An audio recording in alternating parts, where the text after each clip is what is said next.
अस्सलाम वालेकुम। आपने टेलीपैथिक, हिप्नोटिज्म, मेस्मराइज और टेलीकिनेसिस वगैरह का नाम तो सुना होगा। ये सब पुरानी टेक्निक है। उस वक्त उन्हें मावराई उलूम करार दिया जाता था। ताहम अब इस किस्म के तमाम ज़हनी उलूम को माइंड साइंस का नाम दिया गया है और इन्हें बाकायदा एक इल्म की शक्ल दी गई है। माइंड साइंस के जरिए डिप्रेशन और हाई ब्लड प्रेशर से कई इकसाम के ज़हनी और जज्बाती अमराज का इलाज किया जाता है। माइंड साइंस की आसान तारीफ यह है कि शऊर और लाशऊर के काम करने के तरीक़ेकार को समझने का नाम माइंड साइंस है। सबसे पहले जानते हैं शऊर क्या है। इंसानी ज़िंदगी इसके बर्ताव यानी अमल से इबादत है और अमल का आगाज़ इसके ख्याल या सोच से होता है। हमारा ख्याल ही हमारी रहनुमाई और मदद करता है। हमें अपनी ज़िंदगी में कोई शक्ल देने के लिए क्या करना चाहिए और क्या नहीं करना चाहिए। हम जब कोई अहम फैसला करने वाले होते हैं तो हमारा दिमाग सोचना शुरू करता है इस फैसले के क्या मुस्बत और मनफी नताइज बरामद हो सकते हैं। इसके बाद ज़िंदगी में जो कुछ होता है वो इसी फैसले के ज़ेरे असर होता है। हमारी सोच का ये अंदाज हमारे कॉन्शियस से आता है। हम जिस अंदाज से अपनी ज़िंदगी में देखते और इसके बारे में सोचते हैं, इसी अंदाज से ये हमें हुक्म देता है। फिर इसी हुक्म के मुताबिक हम फैसला करते और इस फैसले के मुताबिक अमल करते। हम जैसे माहौल या वाक़े से गुजरते हैं, हमारा शऊरी ज़हन इसके मुताबिक हमारे दिमाग को कंट्रोल करता है। अब जान लेते हैं लाशऊर किसे कहते हैं। आप सुबह घर से दफ्तर के लिए निकलते हैं तो आपके जहन में कई तरह के ख्यालात गर्दिश कर रहे होते हैं। रास्ते में कई इकसाम के वाक़यात को होते हुए देखते हैं। अपनी गाड़ी को भी कंट्रोल करते हैं, ट्रैफिक के कवानीन का भी ख्याल रखते हैं और इन सब के बावजूद आप बआसानी अपनी मंजिल पर पहुंच जाते हैं। इस दौरान आपकी तमाम शऊरी तवज्जो मुख्तलिफ वाक़यात पर मरकूज़ रहती है, लेकिन आपके लाशऊर में बस एक ही बात होती है कि आपने वक्त पर दफ्तर पहुंचना है। हमारे जहन में हर रोज़ कम से कम 60,000 नए ख्यालात पैदा होते हैं, लेकिन हम इनमें से महज चंद एक को ही काबिल तवज्जो समझते हैं और इन पर गौर करते हैं। बाकी तमाम ख्यालात लाशऊर में ही महफूज रह जाते हैं। और क्या आप जानते हैं लाशऊर का डेटा स्टोरेज क्या है? 1 फरवरी 2020 को आपने किस रंग के कपड़े पहने थे यकीनन याद नहीं होगा, लेकिन यकीन करें ये बात आपके लाशऊर में कहीं न कहीं ज़रूर महफूज है। ऐसी लाखों करोड़ों याददाश्तें हैं जो आपके लाशऊर में महफूज है, लेकिन वो शऊर की सतह तक पहुंच नहीं पाते। इस लम्हे जब आप ये वीडियो देख रहे हैं तो क्या आपको पंखे की हवा अपने जिस्म से टकराते महसूस हो रही है?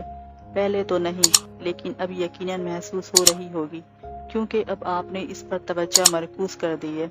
आप जिस कुर्सी पर बैठे हैं, क्या इसकी नशिस्त की सख्ती आपको महसूस हो रही है? यकीनन अब ज़रूर महसूस हो रही होगी।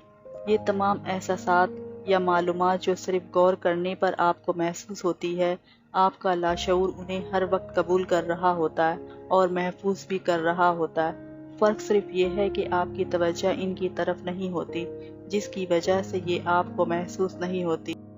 अब जान लेते हैं कि लाशऊर के काम करने का क्या तरीक़ेकार है। आपको याद होगा जब आपने मोटरसाइकिल या कार चलानी सीखी तो शुरू के दिनों में आपको हर अमल पर लाशऊरी तौर पर फोकस करना पड़ता था, लेकिन कुछ अरसे बाद क्या हुआ? ये तमाम अवामिल आपके लाशऊर में महफूज हो गए और अब ये तमाम सरगर्मियाँ आपका दिमाग खुद ब खुद सर अंजाम दे लेता है और आपको पता भी नहीं चलता ये सब खुद ब खुद कैसे हो जाता है। हम जब भी कुछ नया सीखते हैं तो दिमाग के छोटे छोटे असाबी खुलियात आपस में कुछ नए कनेक्शन बनाते हैं। किसी भी अमल को बार बार सर अंजाम देने से ये कनेक्शन मजबूत होते चले जाते हैं और भला आखिर पुख्ता होकर हमारी आदत बन जाते हैं। लाशऊर का यह मैकेनिज़्म सिर्फ गाड़ी सीखने तक महदूद नहीं है। ज़िंदगी के हर मामलात में लाशऊर का यही तरीक़ेकार है। हम जो कुछ सीखते हैं, याद करते हैं, तजुर्बा करते हैं, महसूस करते, तसव्वुर करते और सोचते हैं, इसी के मुताबिक हमारे असाबी खुलिये मुरतब होते चले जाते हैं। यूँ पूरी ज़िंदगी ये अमल जारी रहता है, यानी हमारा दिमाग हर वक्त ज़ेरे तामीर हालत में होता है। यानी हम कह सकते हैं कि जब हम अपना जहन बदलते हैं तो हमारा दिमाग भी बदल जाता है और इसी तरह जब हमारा जहन बदलता है तो हमारे जहन में भी तब्दीली आ जाती है। अब इसी अमल को आगे बढ़ाते हुए हम कह सकते हैं कि जब हम अपने जहन को किसी मतलूबा हदफ पर फोकस करते हैं और अपने जिस्म को मुसलसल इस अमल पर लगाते हैं तो हम वही हदफ हासिल कर लेते हैं। یعنی کامیاب ہو جاتے ہیں۔ یعنی ہم کہہ سکتے ہیں کہ ہمارا جسم نئے تجربات کے مطابق خود کو تبدیل کرنے کے لیے تیار کر لیتا ہے۔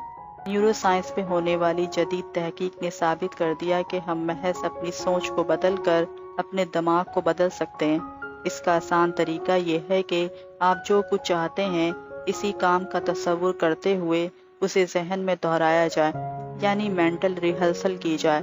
ایک تحقیق میں شریک لوگوں نے اپنے ہاتھ کی انگلی کو حرکت دینے کا تصور 5 دن تک روزانہ 2 گھنٹے کیا تو ان کے دماغ میں وہ تبدیلی ہوئی جو باقاعدہ حقیقتاً انگلی کو حرکت دینے والوں کے دماغ میں ہوئی تھی۔ اس سے یہ نتیجہ اخذ کیا گیا کہ جب ہم واقعتاً کسی کام پر فوکس کرتے ہیں اور انتہائی ذہنی یکسوئی رکھتے ہیں تو ہمارا دماغ ذہن کے اندرونی دنیا اور بیرونی دنیا کے ماحول میں فرق نہیں کر پاتا۔